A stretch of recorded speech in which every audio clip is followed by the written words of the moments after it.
اور ایک آپ کو حکمت بھی بتا دوں، دنیا میں اگر آپ دیکھتے ہیں کسی سیٹ کے پاس گئے، کسی دولت مند کے پاس گئے، اپنی غموں کی داستان لے کر کے بڑا پریشان ہوں، بڑا فقیر ہو گیا، دندہ چوپٹ ہو گیا، بزنس مندہ ہو گیا،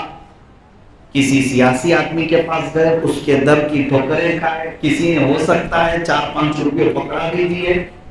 اور کسی نے دھتکار بھی دیا، یہی سب کچھ تو دیکھنے کو ملتا ہے۔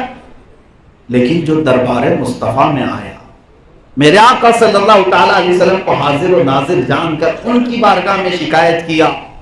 میرے عزیزو حضور کی عادت کریمہ یہ ہے کہ اگر تم نے اپنا عیب بھی، اپنا گناہ بھی انہیں بتایا تو حضور تیسرے کسی کو تمہارا عیب ظاہر ہونے نہیں دیتے، کسی اور کو تمہارا عیب بھی ظاہر نہیں ہونے دیتے۔ دنیا والوں کا حال یہ ہے، تم جا کر کے بتا بھی دیے میرا معاملہ چل رہا ہے بیوی کے ساتھ، بچے کے ساتھ، فلاں فلاں، تھوڑی دیر ظاہری طور پر محبت تو دکھائے گا، جانے کے بعد دوسروں سے کہے گا پتہ ہے اس کے گھر میں کیا چل رہا ہے، اس کی بیوی کے ساتھ اس کے ایسے معاملات ہیں، میرے سامنے کہہ کے گیا ہے۔ جس کے سامنے بھی کہو گے وہ تمہارے عیبوں کو کھولتا ہے۔ یہ صرف دربار مصطفیٰ ہے۔ میرے آقا صلی اللہ تعالیٰ علیہ وسلم کے پاس جو آیا،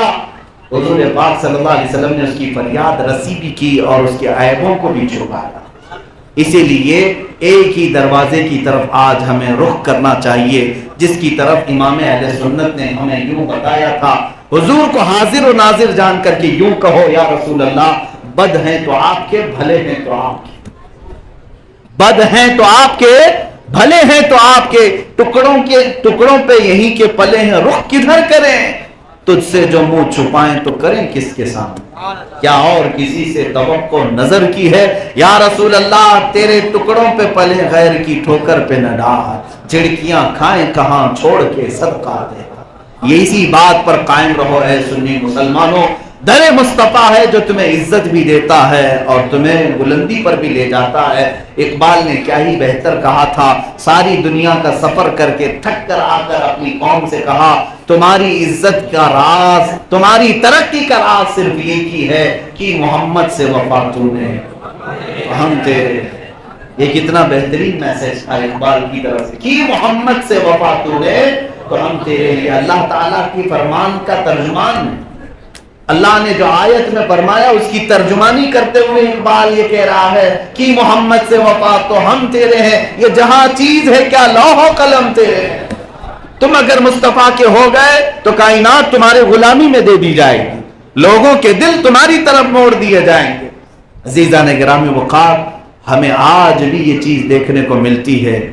رسول پاک صلی اللہ تعالیٰ علیہ وسلم کی شان میں توہین کرنے والے وہ اپنے منہ پر تھوکتے ہیں، سورج پر تھوکنے والا اپنے منہ پر تھوکتا ہے، اور وہ غلیظ پوری دنیا میں بھی بدنام ذلیل ہوگا اور آخرت میں بھی اللہ تعالیٰ کے دردناک عذاب میں گرفتار ہوگا۔ جو شاتمان رسول گستاخان رسول ہیں ان کی سزا تو اسلامی حکومت میں موت ہی رکھی گئی تھی، اس کی وجہ یہی ہے کہ وہ سڑن ہے اور وہ کینسر کی طرح پھوڑا ہے۔ آج میں یہ کہتا ہوں، جس بدبخت اور پاکھنڈی نے حضور کی شان میں توہین کی تھی، 6 مہینے نہیں گزرے ابھی منہ چھپانے کا دروازہ نہیں ملتا۔ ہاں آپ کو پتہ نہیں ہوگا، ہو سکتا ہے اللہ تبارک و تعالیٰ جب پکڑ کرنے پر آئے تو مضبوطی سے پکڑ فرماتا ہے۔ اب منہ چھپانے کا دروازہ نہیں ملتا، اپنی قوم سے بھاگا بھاگا پھرتا ہے، مگر اللہ کا فضل ہم نے یہ بھی دیکھا، مجھ جیسے غریب کو اللہ نے اتنی عزت بخشی کہ پیر رکھنے کی جگہ نہیں ملتی۔ اللہ تعالیٰ نے لوگوں کا ہجوم اتنا رکھا اور ہر زمین ہمارے لیے کشادہ فرمائی،